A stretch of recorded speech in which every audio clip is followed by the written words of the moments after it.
fé é a certeza das coisas que se esperam, a convicção de fatos que não se veem.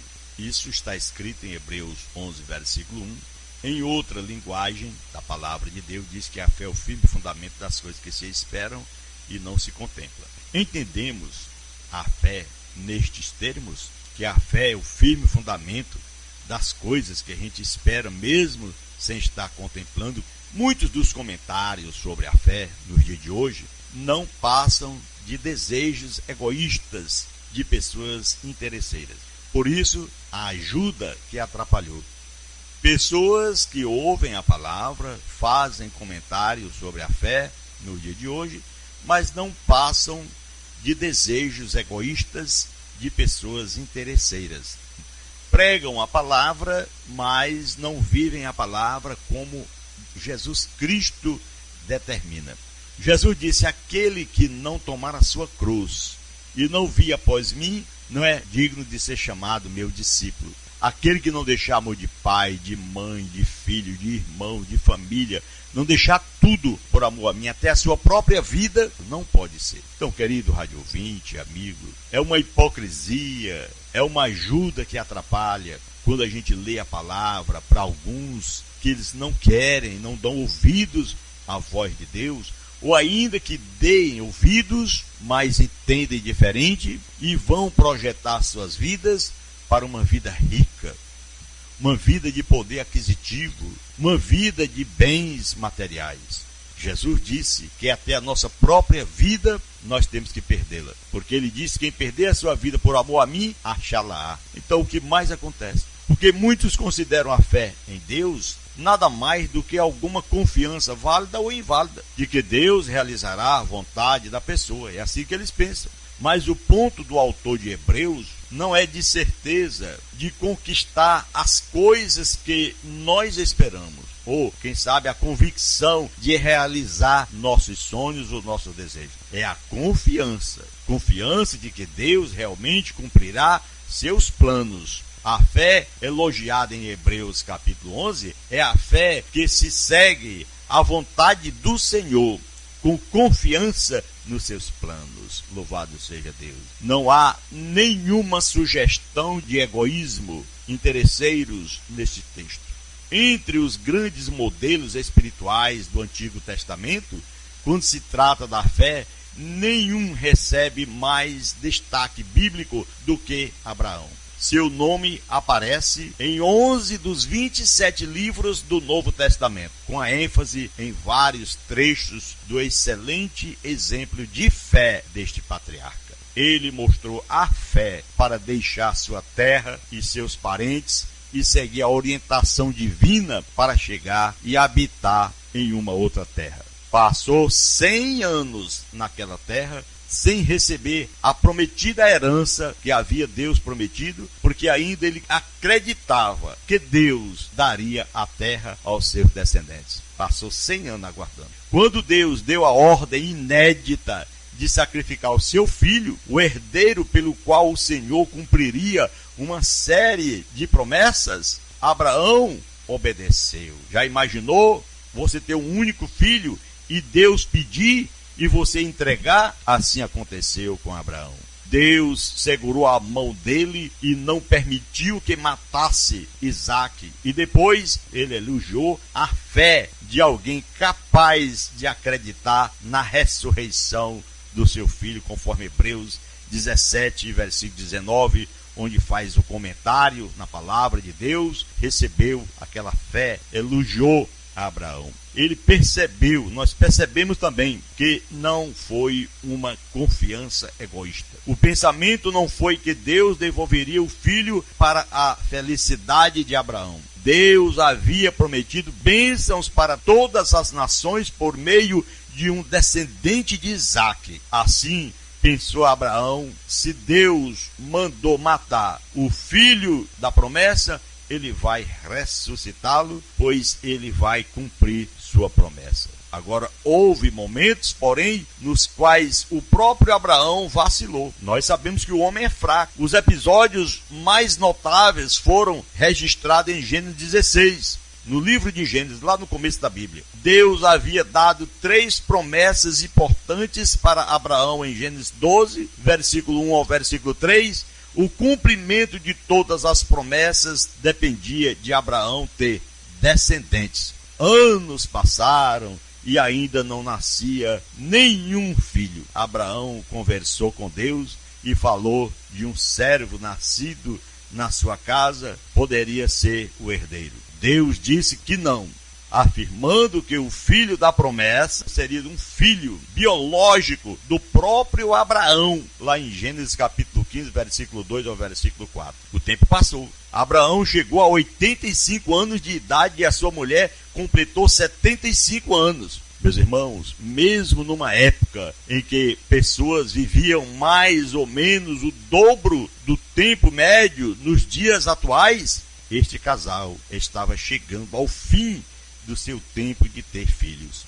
Sara, mulher de Abraão, teve uma ideia para ajudar. Sugeriu que Abraão tomasse sua serva, Agar, aquela que convivia com eles, como concubina, para que Deus cumprisse as promessas por meio de seu filho, filho de Abraão com Agar. Assim seria um filho biológico de Abraão e Deus poderia cumprir a sua palavra. Abraão aceitou a sugestão e teve um filho, Ismael, com Agar. Ele vacilou, mas tudo bem, vamos lá. Tentaram ajudar o Senhor. Já pensou? Por não conseguir enxergar os meios que Deus usaria para cumprir suas promessas. Durante toda a influência de Ismael, Abraão imaginou que ele seria o herdeiro. Quando o menino já estava com 13 anos, aproximadamente, Abraão até pediu para Deus usá-lo para cumprir as suas promessas, lá em Gênesis 18, 17 e 18. Agora, Deus não precisou da ajuda de Abraão para fazer a sua obra.